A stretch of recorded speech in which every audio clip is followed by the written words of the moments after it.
Bienvenidos a las ideas para el estudio de las escrituras de Ven, Sígueme de esta semana, que comprende la sección de Doctrina y Convenios 20 al 22 titulada El origen de la Iglesia de Cristo.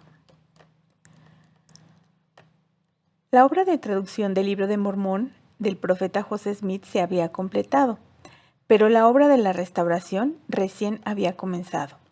En las revelaciones anteriores era claro que además de restaurar la doctrina y la autoridad del sacerdocio, el Señor deseaba restaurar una organización formal, su iglesia.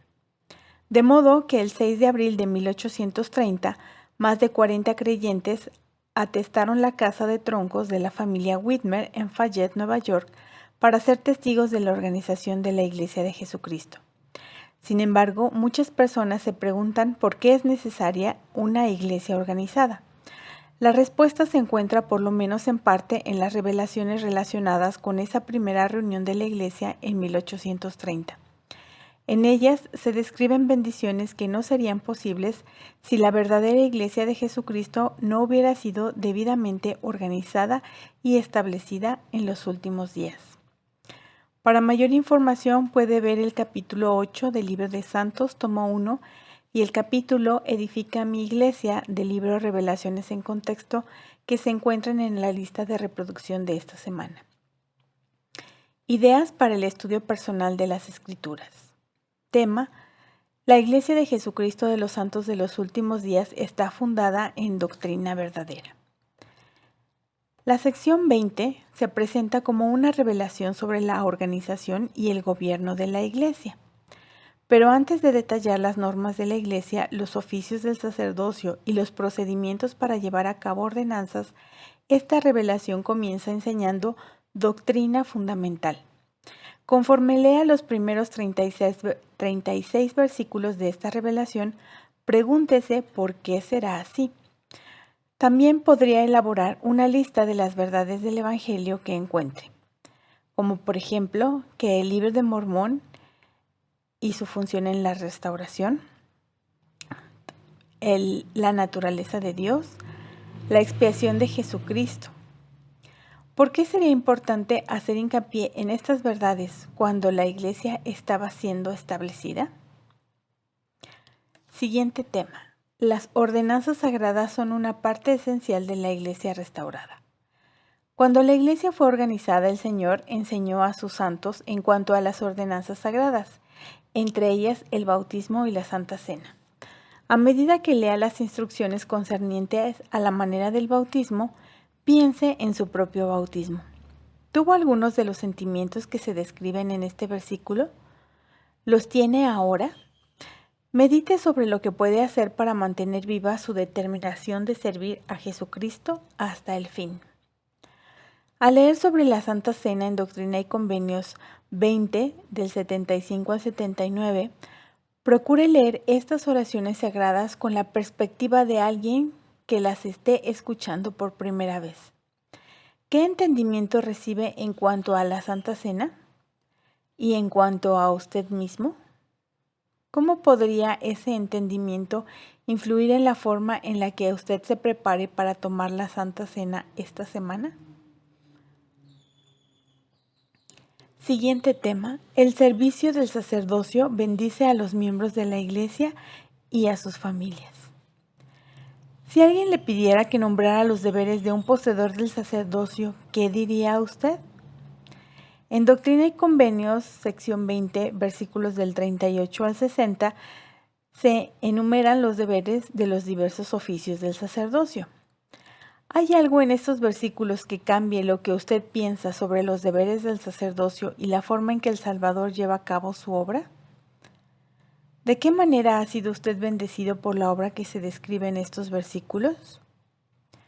Para aprender sobre la forma en la que las mujeres ejercen autoridad del sacerdocio en la obra de la Iglesia, véase el discurso del elder Dallin H. Oaks, Las llaves y la autoridad del sacerdocio, que se encuentra en la lista de reproducción de esta semana. Tema: La Iglesia de Jesucristo es dirigida por un profeta viviente. ¿Qué aprende en Doctrina y Convenios 21, del 4 al 9, sobre las palabras de los profetas del Señor? Considera las promesas que se describen en el versículo 6, donde dice: porque si hacéis estas cosas, las puertas del infierno no prevalecerán contra vosotros. Sí, y Dios el Señor dispersará los poderes de las tinieblas de ante vosotros y hará sacudir los cielos para vuestro bien y para la gloria de su nombre.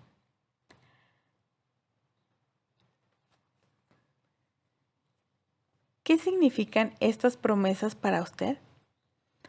¿Cómo puede recibir la palabra del profeta viviente como si viniera de la propia boca de Dios? ¿Qué consejos ha dado el profeta actual que pudieran llevar a las bendiciones prometidas en este versículo? Ideas para el estudio familiar de las Escrituras y la noche de hogar. Sección 20 de Doctrina y Convenios. ¿Qué le diríamos si alguien nos preguntara por qué necesitamos la iglesia? Puede también referirse al discurso El porqué de la iglesia del elder de Todd Christofferson, que es de octubre del 2015.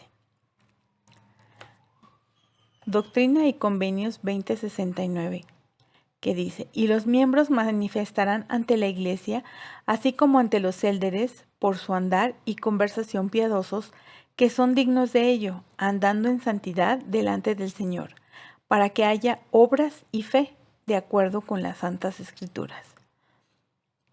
¿Qué significa andar en santidad delante del Señor? Podría ser divertido para los integrantes de la familia dibujar o escribir en hojas de papel algunas cosas que pudieran ayudarles a andar en santidad o cosas que pudieran distraerles de hacerlo. Luego podrían crear un sendero usando las hojas de papel y tratar de caminar por él, pisando solo los dibujos que los conduzcan a Cristo. Doctrina y Convenios 2037 y versículos del 71 al 74. Si algún miembro de su familia aún no se ha bautizado, estos versículos podrían llevar a un análisis en cuanto a la forma de prepararse para el bautismo y a cómo se llevan a cabo los bautismos. Los integrantes de la familia podrían compartir fotografías o recuerdos del día de su bautismo. ¿Cómo podría hacer su familia uso de los versículos 75 al 79 a fin de tener experiencias significativas y reverentes durante la Santa Cena? Estos versículos podrían indicar cosas en las que se pueda meditar durante la Santa Cena, y los miembros de la familia podrían encontrar o hacer dibujos de ellas. Según sea apropiado, podrían llevar esos dibujos a la siguiente reunión sacramental como recordatorio de aquello en lo que pueden pensar en la Santa Cena. Doctrina y Convenios, sección 21, versículos del 4 al 7. Considere invitar a miembros de su familia a buscar palabras y frases en estos versículos que enseñen sobre seguir al profeta del Señor. ¿Qué significa recibir las palabras del profeta con paciencia y con fe? ¿En qué ocasiones hemos recibido las bendiciones prometidas? Doctrina y Convenios 21, del 4 al 7 dice: por tanto, vosotros, es decir, la Iglesia, daréis oído a todas las palabras y mandamientos que os dará según los reciba, andando delante de mí con toda santidad, porque recibiréis su palabra con toda fe y paciencia, como si viniera de mi propia boca. Porque si hacéis estas cosas, las puertas del infierno no prevalecerán contra vosotros. Sí, y Dios el Señor dispersará los poderes de las tinieblas de ante vosotros y hará sacudir los cielos para vuestro bien y para la gloria de su nombre. Porque así dice Dios el Señor: yo lo he inspirado para impulsar la causa de Sión, y con gran poder para hacer lo bueno, y conozco su diligencia, y he oído sus oraciones. ¿Cómo mejorar nuestra enseñanza? Emular la vida del Salvador. El poder que tenía el Salvador para enseñar y edificar a los demás provenía de su modo de vivir y del tipo de persona que era. Cuanto más diligentes sean en esforzarse por vivir como Jesucristo, mayor será su habilidad para enseñar como Él. Y hasta aquí terminamos con las ideas para el estudio personal y familiar de las Escrituras de esta semana. Gracias.